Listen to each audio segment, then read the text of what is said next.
Sveiki, mīļīši, piekdienā! Nu, ir piekdienas vakars, ir darba nedēļa noslēgusies un tuvojas brīvdienas. Piepatināts sniegs, tā normāli piepatināts, tā kā rītdien varēsim rakties un pūsties. Tā kā jā, bet ko tad mēs darām? Tātad mēs turpinām ar Viktorīnas 9. jautājumu. Tātad kāds tas bija? Kāpēc zarnu veselību sauc par otrajām smadzenēm? Un atbilžu varianti. Tās kontrolē cilvēka enerģiju kustību, tās ražo lielu daļu neirotransmiteru, vai tās ir lielākais gremošanas orgāns, vai tās regulē atmiņu un arī redzi. Es domāju, kur atbilde bija pareizā. Un šis bija tas jautājums, kur ļoti daudz paklupienu bija cilvēkiem, jā. Bija nepareizu atbilžu ļoti daudz, jā. Un tātad galvenā, teiksim, pareizā atbilde ir, tās ražo lielu daļu neirotransmiteru. Un fakts jau ir tāds, kad, kāpēc sauc par otrajām smadzenēm? Tāpēc, kad viņiem ir tiešā saistība. Zarnu traktam ir tiešā saistība ar smadzenēm. Tas, kad faktiski zarnas var strādāt pašas no sevis, viņām nav vajadzīga smadziņu, teiksim, tāda darbība, ja, kad smadzenēm nav jāstāsta viņām, ko darīt. Zarnu trakts, jā, viņš ir lielākais, teiksim, viņš ir liels gremošanas orgāns, jā, un viss pārējais, un arī enerģiju, es teiktu, ka arī pārējās atbildes daudz neatpaliek no pareizās atbildes, taču zarnu traktā tiek ražoti neirotransmiteri, piemēram, tādi kā neiromediatori, neirotransmiteri, un tādi kā varbūt atpazīstamākie, tas ir laimes hormons, piemēram, ja? Jo zarnu traktam ir tieši saistība arī ar hormonālo sistēmu, ja? Un, piemēram, tāds kā laimes hormons, serotonīns, ja? Viņš jau pagājušā gadsimta, jau 30. 40. gados, zinātnieki atklāja, ka serotonīns uz 80–90% tiek ražots zarnu traktā. Pētījumi tika veikti tālāk un vairāk, jā, un līdz mūsdienām ir atnācis jau tā, kad ir izpētīts, ka serotonīns vairāk kā 90% tiek ražoti zarnu traktā. Un kas ir serotonīns? Tas ir laimes hormons, ja? Cilvēks ir priecīgs, cilvēks ir laimīgs, ja? Viņu viss apmierina cilvēku. Un cilvēks, kuram serotonīna pietiek, ja? Organisms pieražo, zarnu traktā viss ir kārtībā, un organisms pieražo šo serotonīnu. Viņš ir apmierināts ar dzīvi, apmierināts ar sevi, ja? Un tāds cilvēks arī otram nenovēlēs ļaunumu, ja?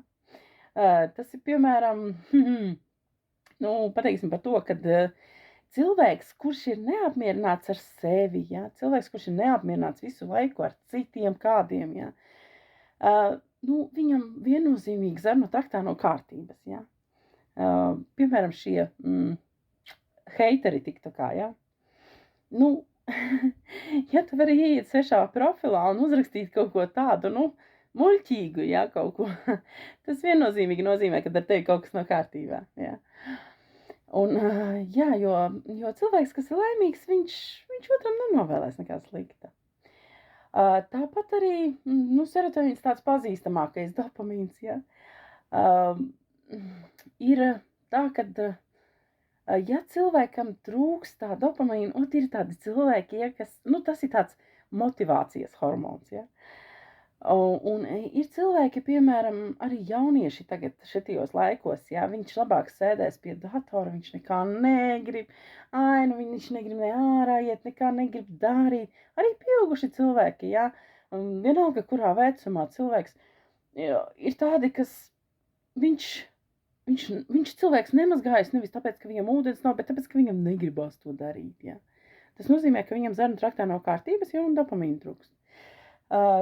Jaunieši, negribās mācīties, nekā negribās darīt, viņš labāk pasēdēs kompjuterā kaut kur vai telefonā, ja, un nekā nedarīs, ja. Jā, cilvēkam zarnu traktā nav kārtības un trūkst dopamīna, jo dopamīns ir tas motivācijas hormons, ja. Un tāpatās arī vispārībā to hormonu, viņu ir, to neirotransmiteru, viņu ir atklāts vairāk kā 200, ja? Par visiem mēs nerunāsim, es nemaz visus nezinu pēc nosaukumiem, ja? Bet tādus atpazīstamākos, tas arī mans mērķis uzzināt viņus, ja? Bet tādus atpazīstamākos, tos zina visi cilvēki jau, ir dzirdējuši vismaz katrā gadījumā, ja? Un tātad pirmais, ja gadījumā cilvēkam, teiksim, kaut kas nav kārtībā, ja, ar gara stāvokļa maiņas kaut kādas, ja, nezinām no kā, ja, vai cilvēkam, tiešām ir tāds, nīgrums tāds, negribās nekā darīt, ja, vai arī cilvēkam, nav šīs prieka sajūtas dzīvot, viņam viss ir slikti, viņš ir tā kā rūgumpods visu laiku staigā, viņš visu laiku ir piekusis, noguris, viņš nekā negrib, ja. Cilvēki mīļie, tādiem cilvēkiem vajag kārtot zarnu traktu, ja. Jo tas viss, tie visi signāli, tas viss signāli tiek doti no zarnu sieniņām. Un ja tās zarnu sieniņas ir piesārņotas, tur ir jau kārtu kārtām, ja gremošanas sistēma nav sakārtota, tad arī kādi tie signāli, viņi nevar būt nekādi signāli, vai ne? Un līdz ar to viņi nedod signālu smadzenēm, ja, viņi nedod signālu mūsu dažādām darbībām, organisma, ja, orgāniem, visam kam. Tātad pirmais ir, tad jāsakārto gremošana, ja šāda problēma ir, ja. Tā kā cilvēki mīļie, ja kādam ir vēlēšanās, ja kāds grib sakārtot gremošanas sistēmu, ja kāds jūt, ka, ir kaut kāda problēma viņam, teiksim, ar gara stāvokļa maiņām, ar kaut kādu, arī, teiksim, nervu sistēmu, psiholoģisko stāvokli. Jā, rakstiet